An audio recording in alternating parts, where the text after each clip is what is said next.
दोस्तों इस वीडियो में हम बात करने वाले हैं जो 1 जुलाई से लागू हुए भारतीय न्याय संहिता के बारे में।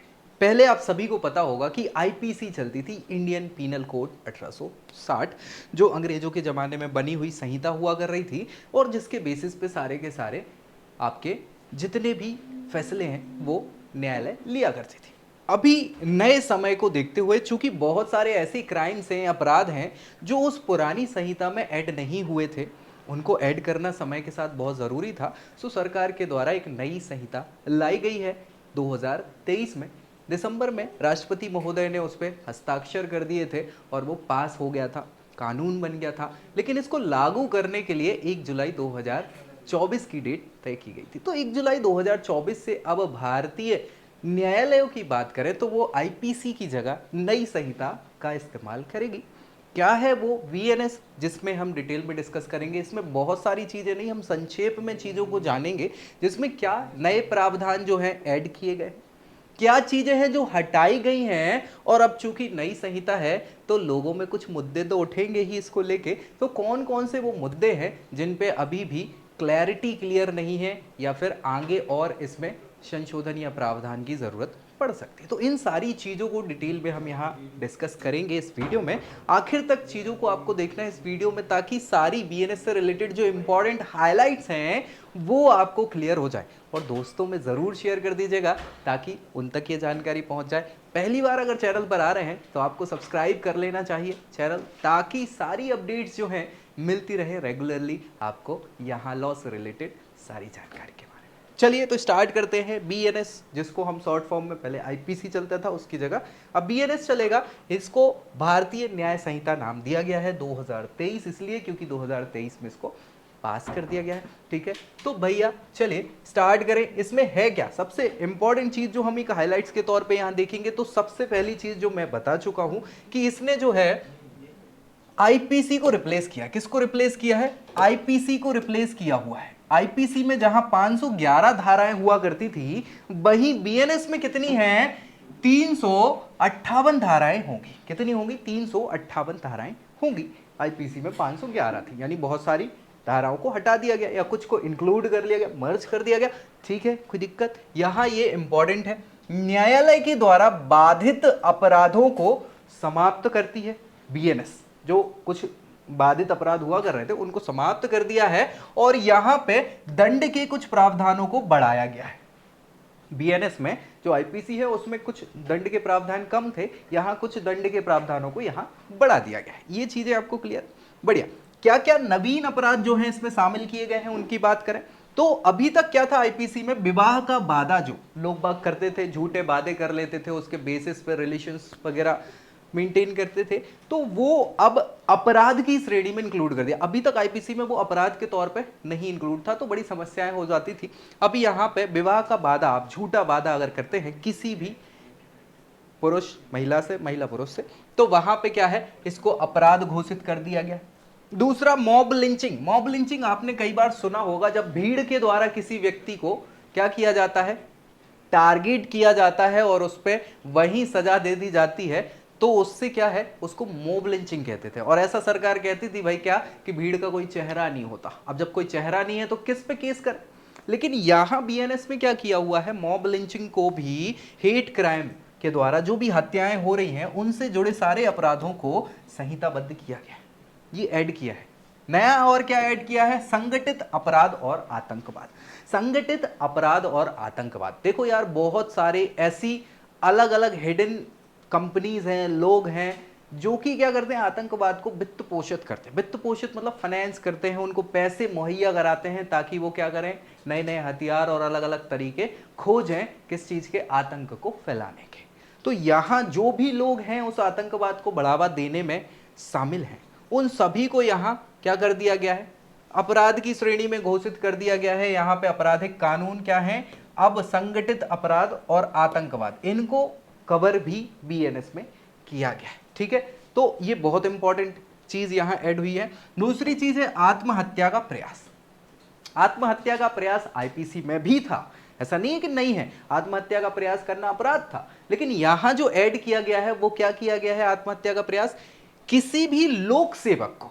कई बार क्या होता है, जैसे आप मान के चलिए कि जो अनधिकृत जो बने रहते हैं घर वगैरह, ये सारी चीज़ें जो कई बार हमें क्या करना होता है, उनको हटाना होता है।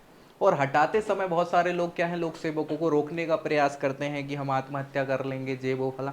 तो यहाँ बाधित करने के लिए किसको, लोक सेवक को अपने आधिकारिक कर्तव्यों के निर्वहन में बाधा पहुंचाने हेतु आत्महत्या का प्रयास भी यहाँ क्या कर दिया गया है, अपराध माना गया है। साथ ही साथ यहाँ पे सामुदायिक सेवा को जोड़ा गया है। सामुदायिक सेवा में क्या है, चिकित्सा संबंधी सेवा सामुदायिक सेवा में सजा के रूप में ऐड की गई कि आप सजा देना चाहें तो क्या है, चिकित्सा सेवा के रूप में इसको ऐड कर दिया गया है। तो ये तो नवीन प्रावधान हैं जो जोड़े गए हैं, है ना, बेसिकली बीएनएस में। अब क्या क्या हटाया गया है उस पर अगर हम चर्चा करें तो यहां पे हटाने वाली जो चीजें हैं वो हैं आपकी, ठीक है, क्या क्या हटाया है ये तो हमने देख ही लिया। इसमें क्या नया है, मुख्य में नए प्रावधानों में निरंतरता, मतलब क्या है कि जो आईपीसी के कुछ प्रावधान थे वो अभी भी बरकरार रखे हैं।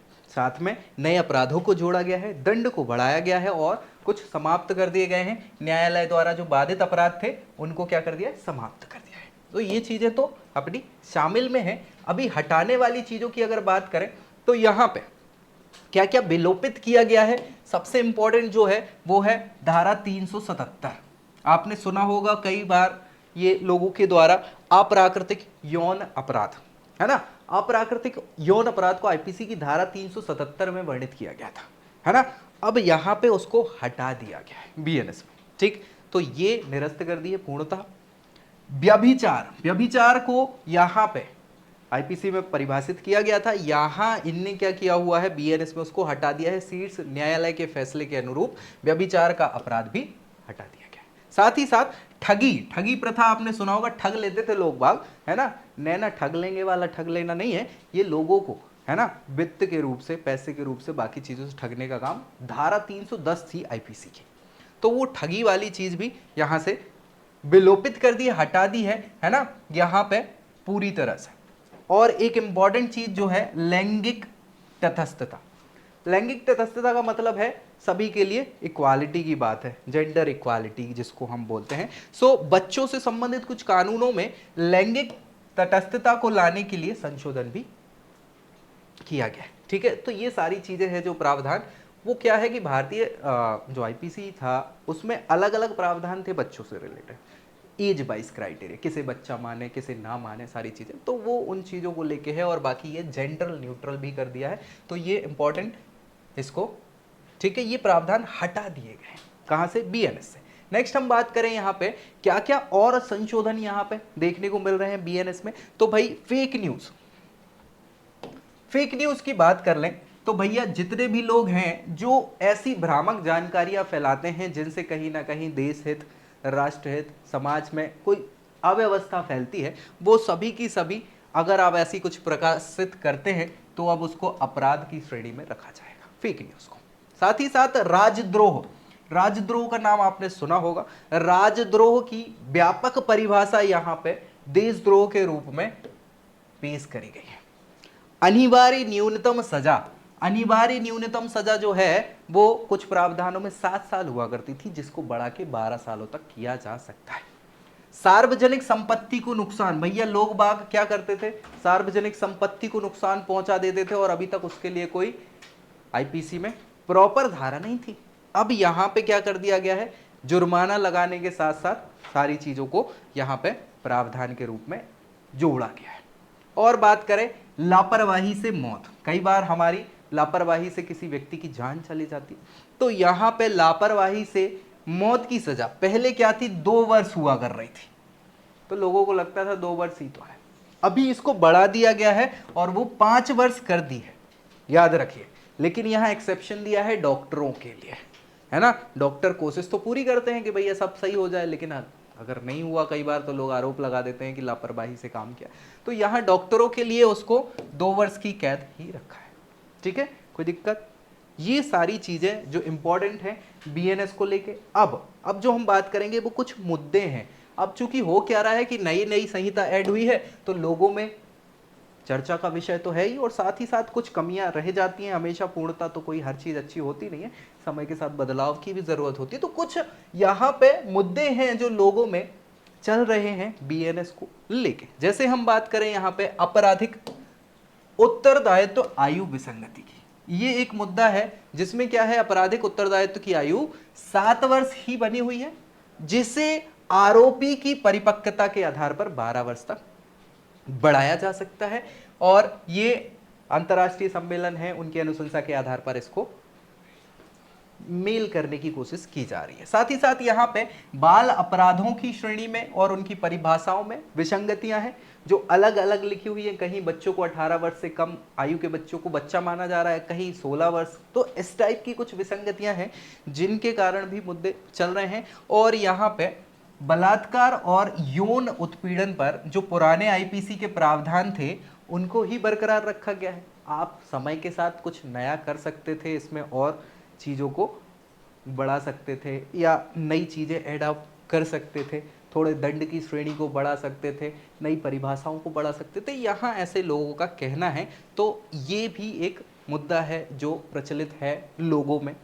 तो ये सारी चीज़ें रही बेसिक जो बीएनएस में आपको जानने की आवश्यकता थी, और मुझे लगता है इतनी ही वीडियो काफ़ी है। आगे हम दूसरी संहिता की बात करेंगे, भारतीय साक्ष्य संहिता की बात कर लेंगे, ठीक है। तो नेक्स्ट वीडियो में, फिलहाल ये वीडियो कैसा लगा ये आप बताएंगे कमेंट करके। अच्छा लगे तो लाइक करना है, दोस्तों को शेयर ज़रूर कर देना है, और चैनल भी सब्सक्राइब करना है। नेक्स्ट वीडियो में अगली संहिता के साथ हम मिलेंगे, तब तक के लिए जय Hind. I hope you like this video. For more such videos, keep watching our channel. And do not forget to like, share and subscribe.